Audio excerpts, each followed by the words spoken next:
코로나19 국내 발생 현황을 설명드리겠습니다. 11월 30일 기준으로 국내 발생 신규 확진자는 414명이 확인되었습니다. 해외 유입 사례는 24명이 확인되어 총 누적 확진자 수는 34,201명입니다. 현재는 6,050명이 격리 치료 중에 있으시고 위중증 환자는 76명입니다.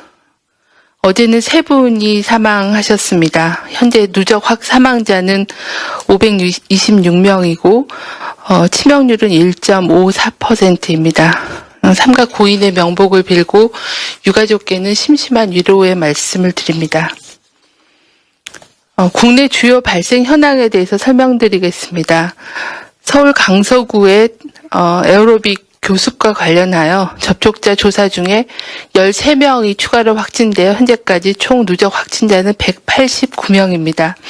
강서구의 요양병원이 연관되어 있어서 21명이 포함되어 있는 수치입니다. 인천 지역에서는 연수구의 유흥주점과 관련해서 11월 27일 이후에 접촉자 조사 중에 4명이 추가되어 현재까지 총 누적 확진자는 53명입니다. 충북 지역에서는 제천시 김장 모임과 관련하여 접촉자 조사 중에 15명이 추가로 확진되어 총 누적 확진자는 55명입니다. 김장 모임에서 시작이 돼서 일가족이 방문한 식당, 그리고 유치원 및 학교, 그리고 좌담에 관련된 그런 N차 전파로 이어진 사례가 55명까지 확인이 되었습니다. 경북 지역에서는 경산시의 음악대학과 관련하여 11월 21일 날 첫 확진자가 발생한 이후에 접촉자 조사를 통해 총 누적 확진자 수는 25명이 확인이 되었습니다. 이 경우도 지표 환자를 통해서 대학과 또 고등학교까지 N차 전파가 진행된 상황입니다. 부산 지역에서는 연제구 소재 종교시설과 관련하여 총 15명의 확진자가 발생하였으며 부산, 울산 지역의 장구, 강습과 관련해서는 현재까지 148명이 확인된 상황입니다.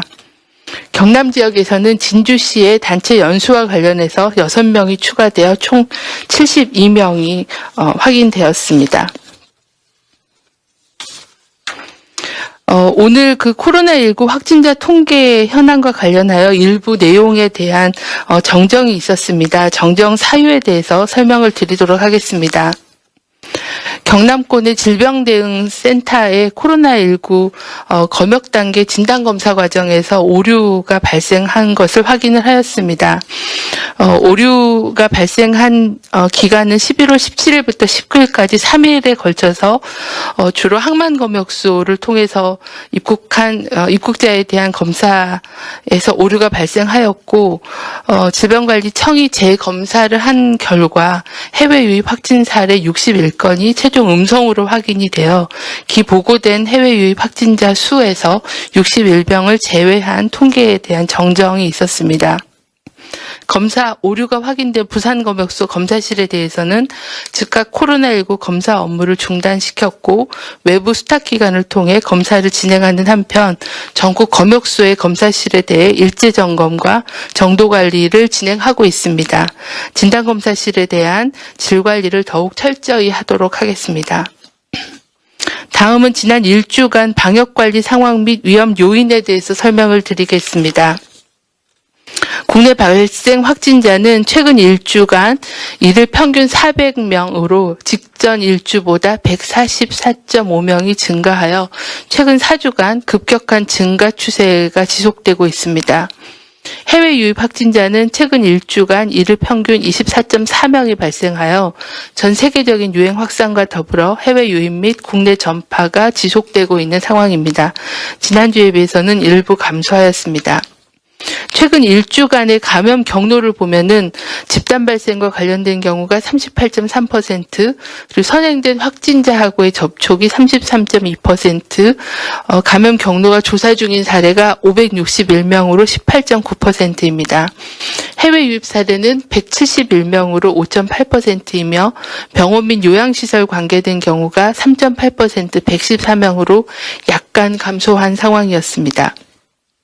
최근에는 전국적으로 지인과 가족 모임, 그리고 사우나, 체육시설, 식당 등을 통한 다중이용시설을 통한 전파, 그리고 학원 등을 통한 교육기관 전파, 그리고 최근에 다시 몇몇 교회나 아니면 종교시설을 통한 전파 사례가 보고되고 있고, 의료기관과 요양시설 등 이전보다 훨씬 다양한 집단으로 발생이 확대되고 있는 양상입니다. 본격적으로 겨울철에 들어서면서 실내 활동은 증가하고 환기가 부족하고 또 유리한 바이러스 생존 환경 등 위험 요인과 함께 연말연시에 행사, 모임 등 사람 간 접촉의 기회가 계속 증가할 경우 전국적으로 대규모 확산의 위험이 우려되는 그런 상황입니다. 국내 발생 확진자는 지난 8월에서 9월 유행에 비해서 11월에는 50대 이하의 젊은 층의 확진자의 비율이 증가하는 추세를 여전히 보여주고 있습니다. 지난 9월에는 58.9%였지만 현재 11월에는 50대 이하가 74.6%를 차지하고 있는 상황입니다. 최근 1주간 사망자는 19명이 발생하였고 사망자의 연령은 80대가 9명, 90대가 7명, 그리고 50대가 1명 있었습니다. 기저질환이 있는 경우가 16명이었고 3명에 대해서는 조사가 진행 중에 있습니다. 연령대별 치명률은 80대 이상이 18.3%로 과거의 20%가 넘은 거에 비하면 약간은 감소한 상황이고 70대는 6.5%, 60대는 1.2%의 치명률을 보여주고 있습니다.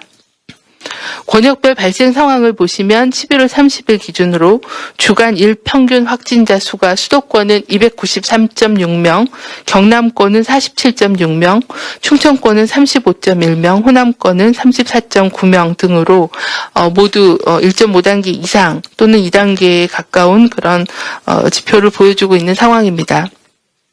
이에 중앙재난안전대책본부는 12월 1일 0시부터 수도권은 2단계 조치가 종료되는 시점인 12월 7일까지 수도권에 대해서는 최근 집단 감염이 발생했거나 위험도가 높은 시설 그리고 젊은 세대를 중심으로 한 위험도 높은 활동에 대해서는 방역 조치를 강화하도록 하였습니다.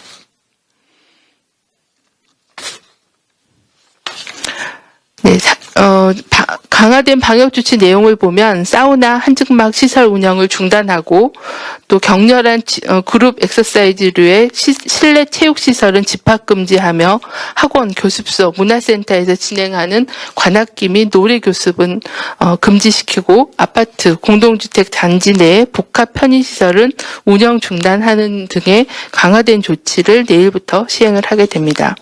또한 젊은 세대를 중심으로 한 감염 확산을 차단하기 위해 호텔, 파티룸, 게스트하우스 등 숙박시설에서 주관하는 연말 연시 행사나 파티 등은 모두 금지하며 이외에도 개인들이 다양한 형태로 개최하는 파티에 대해서도 추가적인 방역 대책을 관계부처 간의 협의를 거쳐서 검토할 예정입니다. 아울러 수도권의 주민들은 모든 모임 약속을 자제할 것과 특히 10인 이상이 모이는 회식, 동창회, 동호회 등의 사적 모임은 취소하도록 강력하게 권고드립니다. 비수도권 지역은 모든 권역을 1.5단계로 상향 조정하여 12월 1일 0시부터 12월 14일 24시까지 시행하되 지역 상황에 따라서는 지자체별 2단계 상향 및 업종, 시설별 방역 조치를 강화하도록 하고 있습니다. 이와 함께 금주의 코로나19 상황을 면밀히 분석해서 환자 발생에 큰 변화가 없이 계속적인 증가 추세를 유지할 경우에는 신속하게 사회적 거리두기 단계 조정도 검토할 계획입니다. 다음은 인플루엔자 발생 동향에 대해서 말씀드리겠습니다. 47주차의 인플루엔자 의사환자 발생 분율은 매래 환자 1000명당 3.2명으로 최근에 유행 기준의 이하 수준을 보이고 있어서 급격한 증가 추세를 보이고 있지는 않습니다. 인플루엔자 바이러스에 대한 표본 감시 결과는 52개 의원급 의료기관에 대한 감시 결과에는 인플루엔자 바이러스가 검출되지 않았으며 대부분은 감기 증상 증상을 일으키는 리노바이러스가 가장 많이 분리가 되었습니다. 국내의 검사 전문 의료기관의 호흡기 검체 중에서도 지난주에는 2,762개 검체 중에 인플루엔자 바이러스는 검출되지 않아서 인플루엔자 유행은 아직 진행되고 있지 않다라고 판단하고 있습니다. 하지만 인플루엔자의 유행이 12월 말 1월 초에 주로 정점을 보이는 점들을 감안하여 아직까지 예방접종을 받지 않으신 분들께는 예방접종을 받으실 것을 권고드립니다. 이번 주에는 전국에 49만 명의 수능 수험생이 시험을 보는 수능이 진행이 됩니다. 11월 19일부터 수능 특별 방역 기간을 두고 거리두기 등 방역 수칙을 철저히 지킬 것을 요청을 드린 바가 있습니다. 전국적으로 코로나19 감염이 광범위하게 확산 중에 있고 특히 가족, 지인 간의 감염이 다수를 차지하고 있기 때문에 가정에서도 남은 수능 기간 동안에 거리두기를 실천하는 등 가족 내 감염 가능성을 줄일 수 있도록 수칙을 준수해 주시기를 바랍니다. 중앙방역대책본부도 확진 및 또 자가격리 중인 수험생에 대한 조치와 파악을 위해서 전담 한라인을 구축하고 비상근무조를 편성하여 적극 대응하도록 하겠습니다.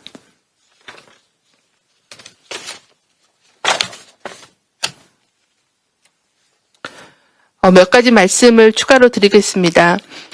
지난 1월부터 11개월간 코로나 대응을 해오면서 많은 위기를 겪어왔지만 올 겨울이 최대 고비라고 생각합니다. 춥고 건조한 동절기에 환경 여건은 더욱 나빠지고 지역사회에 잠복된 무증상 경증 감염자는 증가하여 그 어느 때보다 전파 위험이 가장 높은 상황입니다. 그러나 많은 국민들께서 코로나 상황에 지쳐있는 상태이고 또 의료인과 역학조사관을 포함한 지자체 공무원들도 번아웃되어 있는 힘든 상황입니다.